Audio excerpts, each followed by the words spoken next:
Today, we explore how this date completely reshaped our world across five powerful dimensions: culture, education, finance, politics, and technology. This day proves that history never rests. Let's dive into the fascinating interconnected events of this date that continue to influence how we live, think, and innovate today. So, without much further ado, let's go.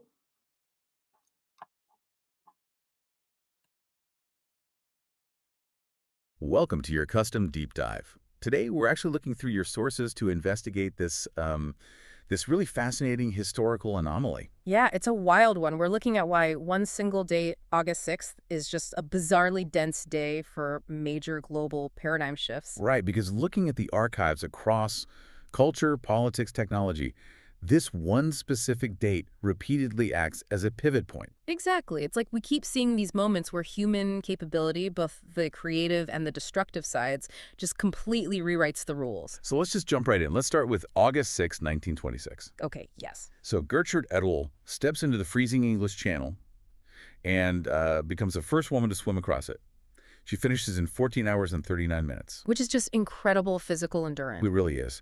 But what I love in the sources is her gear. She actually sealed her custom swimming goggles with like molten candle wax. Oh, wow. Yeah, it's this gritty, totally DIY triumph over physical limits. That localized, candle wax innovation is striking, especially when we jump exactly 19 years forward.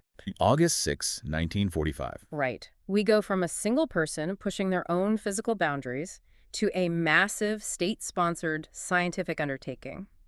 The B-29 bomber Enola Gay drops the little boy atomic bomb on Hiroshima. And that pivot is, well, it's just really hard to process. It is. We move from this inspiring individual triumph Hmm. to staggering devastation. I mean, the blasts and the after effects killed between 90,000 to 166,000 people. And the archives show that 90% of those casualties were civilians. Right. And we should be clear, our sources present two very stark historical perspectives on the mechanics and the fallout of this decision. We're just impartially sharing what the material says here. Exactly. So supporters argue that the deployment actually prevented greater military and civilian casualties by, forcing an immediate end to the war. Creating what some call the long peace. Right, establishing a peace through the undeniable horror of nuclear capability. It fundamentally altered the psychology of global conflict. But then critics view it as a devastating military action that crossed an irrevocable line. Yeah. They argue it sparked this permanent global fear of a nuclear holocaust. The capability of humans to destroy themselves had officially peaked. Which, creates an interesting psychological shift. When sheer physical destruction reaches its absolute limit, humanity kind of has to find new arenas to assert or redistribute power. So the battlefield changes. Exactly. By August 6, 1965, the battlefield is social. President Lyndon Johnson signs the Voting Rights Act. And this wasn't just like a symbolic gesture. The mechanics of this act were crucial. It systematically outlawed discriminatory practices, specifically literacy tests. Right, tests that had been heavily weaponized to disenfranchise black voters. Exactly. It dismantled a huge systemic hurdle, resulting in 250,000 new black voters successfully registering by the end of that year. Which is amazing, and the struggle to achieve that social equity was highly visible, often physically violent and, broadcast straight into people's living rooms. Right. But contrast that loud public struggle for democratic access with another major paradigm shift on August 6, 1991. Oh, right. Tim Berners-Lee quietly posting the first World Wide Web files at CERN, Yeah, it's just a silent upload. which raises a great question from the sources. Did this invisible moment democratize information in the same way the VRA democratized elections? I mean, it actually mirrors the VRA mechanically. How so? Well, before 1991, the internet existed, but it was clunky, highly academic, and you needed complex coding knowledge to navigate it. Like a technical barrier to entry. Exactly.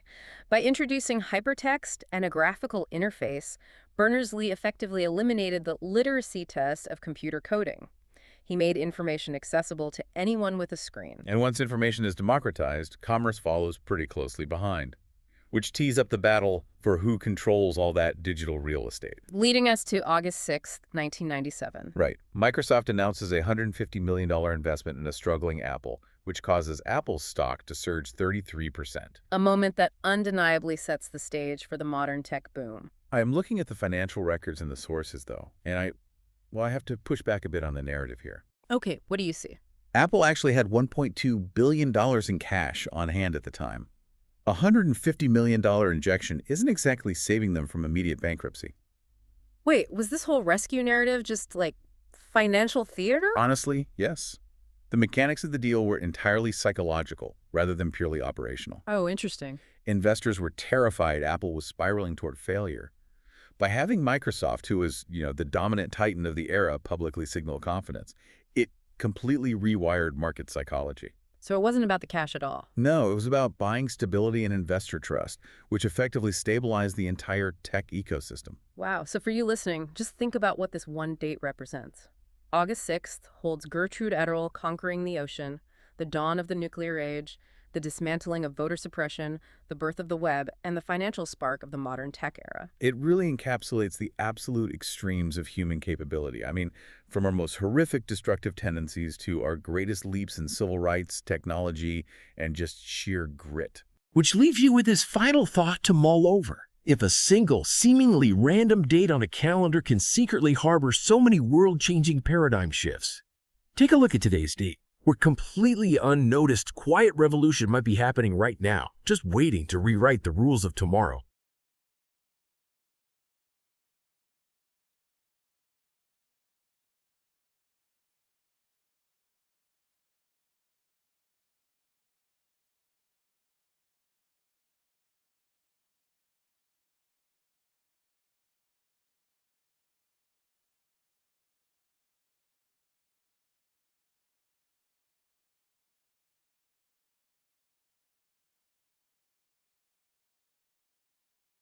Hi viewers, family and friends.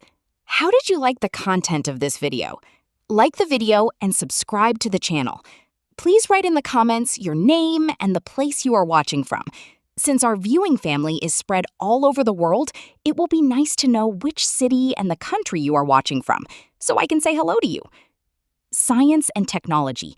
Reading and listening to the historical accomplishments on this date of those who have gone before us, I, as a professional engineer with interest in structural engineering, energy-efficient buildings, ICF construction, and as Google Docs expert with interest in spreadsheet-based solutions, draw inspiration to ask of myself the million-dollar question. What would I accomplish today? Think about the Japanese practice of Kaizen. Let me know in the comments, what would you accomplish today? Your subscribing to the channel inspires me to post more such videos. Thanks for your patronage. See you in the next video. Sincerely, Yogi Anand.